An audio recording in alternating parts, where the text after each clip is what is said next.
آیت اللہ شیخ قدوسی کہہ رہے ہیں کہ نیہاوند ایک علاقہ ہے، وہاں کے ایک مومن نے ایک دفعہ کھانے کی مجھے دعوت دی. میں کھانا کھانے کے لیے گیا، لیکن کھانا کھانے کے بعد ایک ایسا خمار دماغ پہ میرے سوار ہوا کہ مجھے نیند آ گئی. نماز شب تو کیا ملتی، نماز فجر بھی قضا ہو گئی. آیت اللہ شیخ قدوسی نے بیان کیا. اچھا، کیونکہ روحانی طور پہ بہت بلند عالم دین تھے، کہہ رہے میں متوجہ ہوا، یعنی کشف جو چیزیں ہوتی، تو معلوم یہ چلا کہ اس کی جو کمائی اور ارننگ ہے اس میں اشکال، مشکوک کمائی کی بنا پر میری جو ہے نماز، اتنے بڑے عارف کی بھی جو نماز شب جو قضا ہوئی، حتیٰ کہ نماز فجر تک قضا ہو گئی، اور جبکہ اپنا ذاتی مال بھی نہیں تھا، کسی اور کا مشکوک مال تھا جو ان کے جسم میں چلا گیا تھا، تو کتنے اثرات اس نے رکھے. تو یہ سب چیزیں بہت آپس میں ملتی جلتی چیزیں. اور اصفہان کے جو ایک مبلغ تھے حجت الاسلام سید محمد حسین مدرس، انہوں نے بھی ایک واقعہ نقل کیا کہ وہاں کے طلباء نے ایک دفعہ جشن منعقد کیا تھا عید زہرا کے سلسلے میں، اور آخوند ملا کاشی بہت بڑے عارف اور عالم اس زمانے میں تھے، ان کو بلایا. اچھا، آخوند کاشی کے متعلق یہ بات بتا دوں کہ آخوند کاشی وہ تھے کہ جو اپنی ہر مستحب نماز تک کے قنوت میں دعائے ابو حمزہ سمالی پڑھتے تھے. آخوند کاشی، اللہم صلی اللہ علیہ وسلم.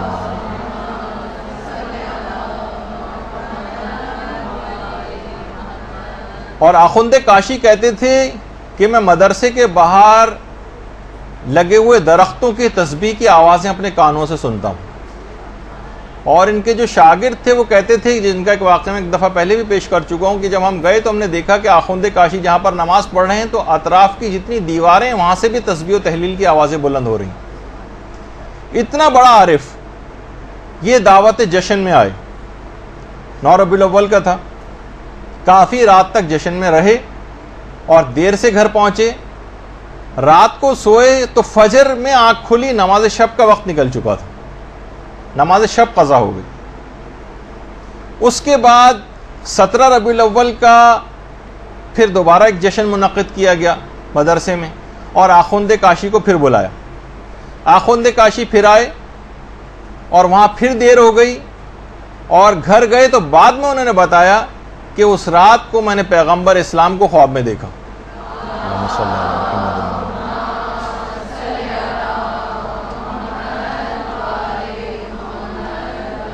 اس سے پہلے عید زہرا والے پروگرام میں گئے تھے، جب نماز قضا ہوئی تھی. اب تو نماز قضا نہیں ہوئی، سو ہی رہے تھے کہ پیغمبر خواب میں آ گئے اور کہا کہ اس سے پہلے میں نے اپنی بیٹی فاطمہ کی خوشنودی قلب کے لیے تمہاری اس رات نماز شب نہ پڑھنے کے عمل کو معاف کر دیا تھا. آج پھر سو رہے ہو، اٹھو اور نماز شب پڑھو. پیغمبر اسلام نے آخوند کاشی کو سرزنش کیا کر کہا کیونکہ عید زہرا کا پروگرام اس رات تو میں نے اپنی بیٹی کی خوشنودی قلب کی وجہ سے تمہیں چھوڑ دیا تھا، لیکن پھر دوبارہ وہی غلطی کرنے جا رہے ہو. تو راتوں کو دیر تک کے ایسے پروگرامز کے جس کے نتیجے میں آپ کی عبادات متاثر ہوں، آپ کے واجبات متاثر ہوں، ان لغویات، یہ تو خیر بہت ہی نیک کام تھا، لیکن اس کے باوجود بھی عبادات بھی اگر آپ انجام، جیسے بہت سے لوگ پوری رات ایک شب بیداری جو ہوتی ہے اور ماتم ہوتا ہے وہ عبادت میں رات گزار رہے ہیں، لیکن نماز فجر اس کے بعد قضا کرتے ہیں. تو مستحب نمازیں بھی اس کا پیش خیمہ نہیں ہونی چاہیے کہ آپ کے واجبات قضا ہو جائیں، اور جن کا مقام اور بلند ہوتا ہے ان کے لیے ان کی نماز شب بھی قضا نہیں ہونی چاہیے. تو پیغمبر نے آ کر سرزنش کی. ائمہ خود کتنے زیادہ اس کے پابند تھے کہ امیر المومنین کی جو ایک کنیز تھی ام سعید، وہ یہ بات بیان فرماتی ہیں کہ تمام شب امیر المومنین عبادت میں مصروف رہتے تھے، اور رمضان اور غیر رمضان سب امیر المومنین کے لیے برابر تھے، سب برابر. اور ابھی شب ضربت آج ہی کی رات کو ہے.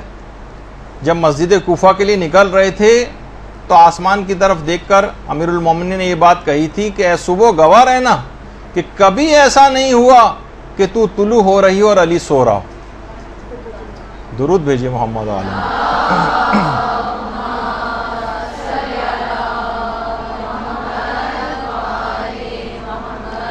دیکھیے پھر یہ بات بیان ہو رہی ہے کہ ہر چیز کا ایک پیغام ہے، ایک فلسفہ ہے. یہ اعمال شب قدر جتنے بھی آپ انجام دیں گی، چاہے 2 رکعت نماز ہو، چاہے غسل ہو، چاہے اب زیارات ہوں، چاہے دعائیں ہوں، ان سب کا ایک فلسفہ ہے کہ ان عام زندگی کے دنوں کے اوپر اس رات کو آپ کو پیغامات کو پھیلانا ہے، پورے سال پر محیط کرنا ہے، پورے سال اب نماز شب کا پابند بننا ہے، پورے سال رات کے ایک حصے کو بستر سے الگ ہونا ہے.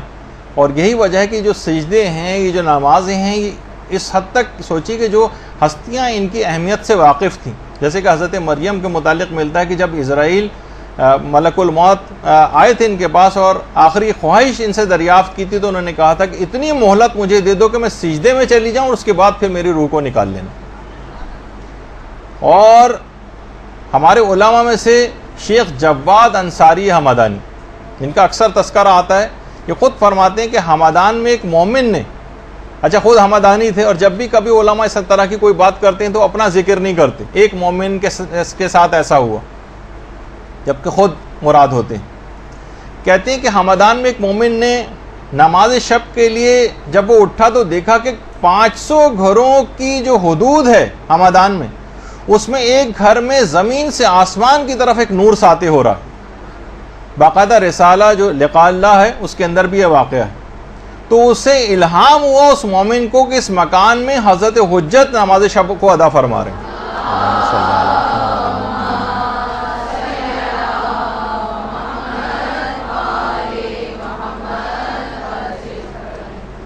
دیکھیے امام کی نماز شب کا گفتگو آپ نے سنی، آپ نے درود پڑھا امام پر، اس سے سبق کیا حاصل کیا؟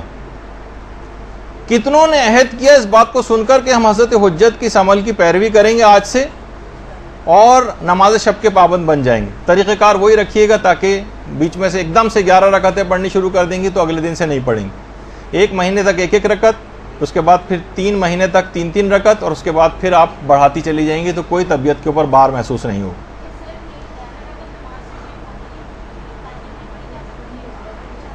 ہاں مختلف ٹائمنگز میں بھی پڑھ سکتے ہیں، خیر وہ تو اس کے مسئلے الگ ہیں، لیکن اس کا پابند ہونا.